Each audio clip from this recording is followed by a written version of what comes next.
कहानी का आरंभ उस समय से होता है जब भारत की भूमि पर महान गुरुओं और साधुओं का बोलबाला था। हिमालय की ऊंचाइयों में बसे छोटे छोटे मठों में ज्ञान के धनी और अज्ञात भिक्षु अपने गहन ध्यान और साधना में लीन रहते थे। ये साधु न केवल अपने तपस्या से जीवन की जटिलताओं को समझने का प्रयास करते थे, बल्कि प्रकृति के अनंत रहस्यों को भी जानने की कोशिश में लगे रहते थे। उन्हीं में से एक था एक अद्भुत भिक्षु जिसे लोग काल चक्र के नाम से जानते थे। उस भिक्षु के बारे में एक अनोखी बात कही जाती थी कि वह समय को रोक सकता था।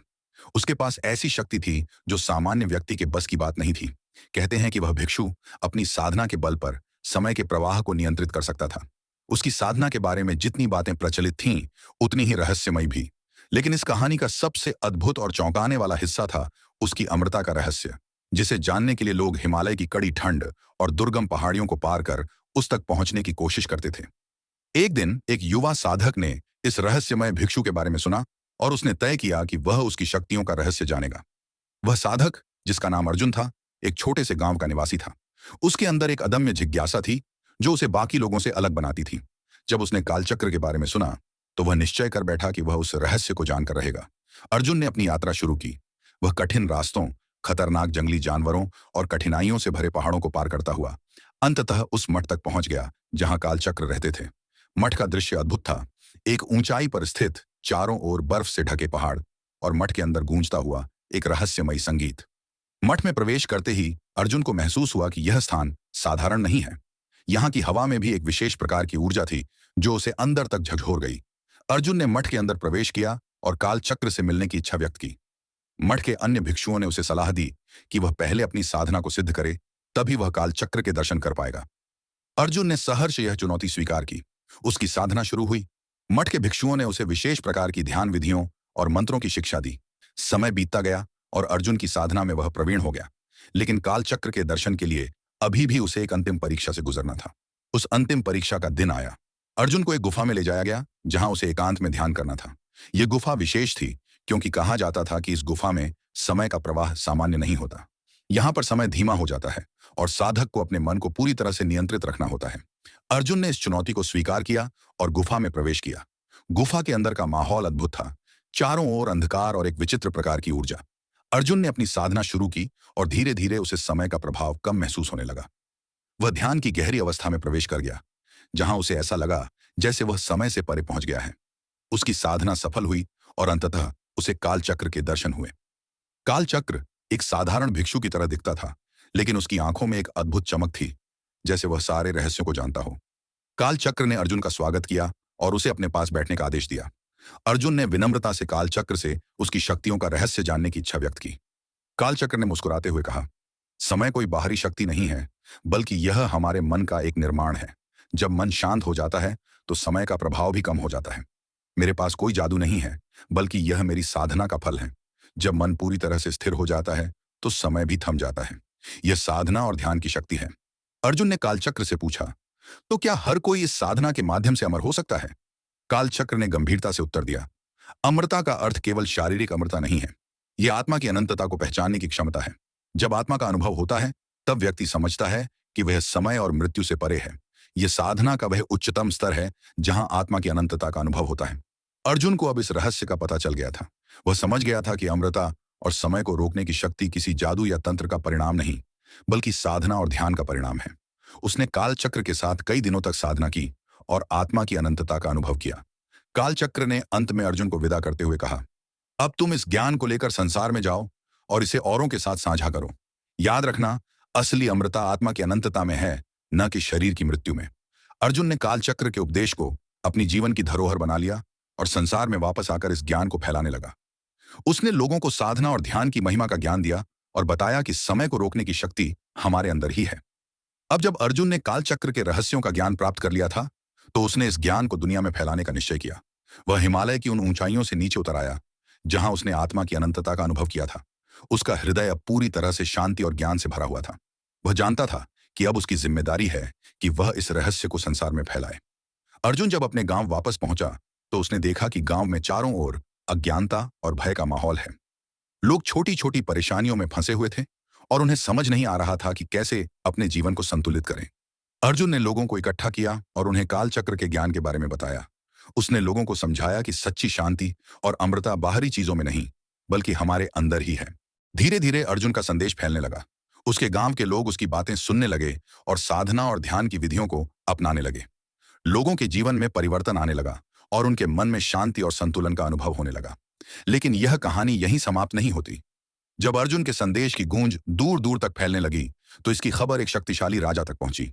उस राजा का नाम विक्रमादित्य था। विक्रमादित्य एक महान योद्धा और राज्यकर्ता था, लेकिन उसके अंदर एक बहुत बड़ा भय था, मृत्यु का भय। वह हमेशा अपनी शक्ति और साम्राज्य को बढ़ाने के लिए युद्ध करता रहता था, लेकिन उसे कभी भी संतोष नहीं मिला। उसने सुना कि अर्जुन ने अमृता का रहस्य जान लिया है, तो उसने उसे अपने दरबार में बुलाने का आदेश दिया। अर्जुन राजा विक्रमादित्य के दरबार में पहुंचा। राजा ने उससे अमृता का रहस्य जानने की इच्छा व्यक्त की। अर्जुन ने राजा से कहा, महाराज, अमृता का रहस्य बाहरी साधनों या जादू में नहीं है, यह हमारे मन और आत्मा की शुद्धि में है। जब हम अपने मन को स्थिर और शांत करते हैं, तभी हमें सच्ची अमृता का अनुभव होता है। विक्रमादित्य ने अर्जुन की बातों को सुना, लेकिन उसे यह बात समझ में नहीं आई। उसने अर्जुन से कहा, तुम्हारी बातें सुनने में अच्छी लगती हैं, लेकिन मैं एक योद्धा हूं। मेरा जीवन युद्ध और विजय में ही बीता है। तुम मुझे वह साधना और ध्यान सिखाओ जिससे मैं अमर हो सकूं। अर्जुन ने राजा को समझाने की कोशिश की कि अमृता की साधना केवल एकांत और साधना के माध्यम से ही प्राप्त की जा सकती है, लेकिन राजा विक्रमादित्य ने जोर दिया कि वह तुरंत परिणाम चाहता है। अर्जुन ने महसूस किया कि राजा की मानसिक स्थिति इस समय साधना के लिए अनुकूल नहीं है, लेकिन उसने फिर भी राजा की इच्छा का सम्मान करते हुए उसे ध्यान की विधियों की शिक्षा देना शुरू किया। विक्रमादित्य ने ध्यान करना शुरू किया, लेकिन उसके अंदर की अशांति और भय उसे ध्यान में एकाग्र नहीं होने दे रहे थे। हर बार जब वह ध्यान करने बैठता, उसके मन में युद्ध, विजय और मृत्यु के विचार उमड़ने लगते। उसने अर्जुन से कहा, यह ध्यान मेरे लिए नहीं है, मैं इस प्रकार की साधना नहीं कर सकता। अर्जुन ने राजा को धैर्य रखने और साधना में दृढ़ रहने की सलाह दी, लेकिन राजा के भीतर की अशांति उसे चैन नहीं लेने दे रही थी। एक दिन उसने अर्जुन से कहा, तुम्हारे पास वह शक्ति है जिससे तुमने कालचक्र के रहस्य को समझा है। तुम मुझे वह शक्ति दो ताकि मैं अमर हो सकूं। अर्जुन ने राजा को समझाने की कोशिश की कि शक्ति केवल साधना से ही प्राप्त होती है और इसे किसी को दिया नहीं जा सकता, लेकिन राजा ने अपनी जिद नहीं छोड़ी। उसने अर्जुन को धमकी दी कि यदि वह उसे अमृता का रहस्य नहीं देगा, तो वह उसे कारागार में डाल देगा। अर्जुन ने राजा से कहा, महाराज, मैं आपको अमृता का रहस्य नहीं दे सकता, क्योंकि यह कुछ देने या लेने की चीज नहीं है। यह आत्मा का अनुभव है, जिसे केवल साधना और ध्यान के माध्यम से ही प्राप्त किया जा सकता है। लेकिन राजा विक्रमादित्य ने अर्जुन की बात नहीं मानी। उसने अपने सैनिकों को आदेश दिया कि अर्जुन को कैद कर लिया जाए और उसे तब तक बंदी बनाए रखा जाए जब तक वह अमृता का रहस्य न बता दे। अर्जुन को कारागार में डाल दिया गया, लेकिन उसने हार नहीं मानी। उसने अपने मन में शांति बनाए रखी और अपनी साधना को जारी रखा। उसके मन में कोई भय नहीं था, क्योंकि वह जानता था कि सच्ची अमृता उसके आत्मा में है, न कि शरीर में। उसने कालचक्र के ज्ञान को अपने अंदर गहराई से समाहित कर लिया था और उसे किसी भी बाहरी ताकत से डर नहीं था। दिन बीतते गए और अर्जुन कारागार में साधना में लीन रहा। उधर राजा विक्रमादित्य के राज्य में अशांति बढ़ने लगी। उसके सैनिकों में विद्रोह होने लगा और उसके साम्राज्य के अलग अलग हिस्सों में विद्रोह की आग फैलने लगी। राजा को समझ नहीं आया कि यह सब क्यों हो रहा है। उसने महसूस किया कि उसकी अशांति और भय ने उसके राज्य को भी प्रभावित करना शुरू कर दिया है। एक रात जब राजा विक्रमादित्य अपने महल में अकेला बैठा था, उसने महसूस किया कि उसका जीवन बेमानी हो गया है। उसे समझ में आया कि उसकी सारी शक्ति और साम्राज्य उसे शांति नहीं दे सकते। उसे याद आया कि अर्जुन ने उसे आत्मा की शांति और साधना की बात कही थी। उसने निश्चय किया कि वह अर्जुन से माफी मांगेगा और उसे कारागार से रिहा करेगा। अगले दिन राजा विक्रमादित्य ने अर्जुन को बुलाया और उससे माफी मांगी। उसने अर्जुन से कहा, तुम सही थे। सच्ची शक्ति और शांति केवल साधना और आत्मा के अनुभव में ही है। मैंने अपनी जिद और अहंकार के कारण तुम्हारे साथ अन्याय किया। कृपया मुझे क्षमा करें और मुझे सच्ची साधना का मार्ग दिखाएं। अर्जुन ने राजा को क्षमा कर दिया और उसे साधना और ध्यान का मार्ग दिखाया। राजा विक्रमादित्य ने अपनी शाही जीवन शैली को छोड़ दिया और साधना में लीन हो गया। उसने अपने मन को शांत करने और आत्मा की अनंतता का अनुभव करने के लिए अपना जीवन समर्पित कर दिया। धीरे धीरे विक्रमादित्य का मन शांत होने लगा और उसने महसूस किया कि सच्ची अमृता हमारे आत्मा के अनुभव में ही है, न कि शरीर की अमृता में। उसने अपने राज्य को भी इस ज्ञान के आधार पर चलाना शुरू किया और उसका साम्राज्य फिर से समृद्ध होने लगा। अर्जुन और विक्रमादित्य दोनों ने मिलकर इस ज्ञान को फैलाया और लोगों को साधना और ध्यान का महत्व समझाया।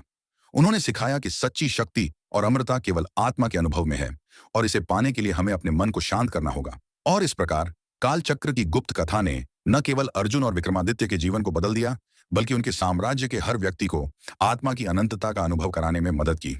वीडियो पसंद आई तो लाइक, शेयर और सब्सक्राइब करें। Thank you.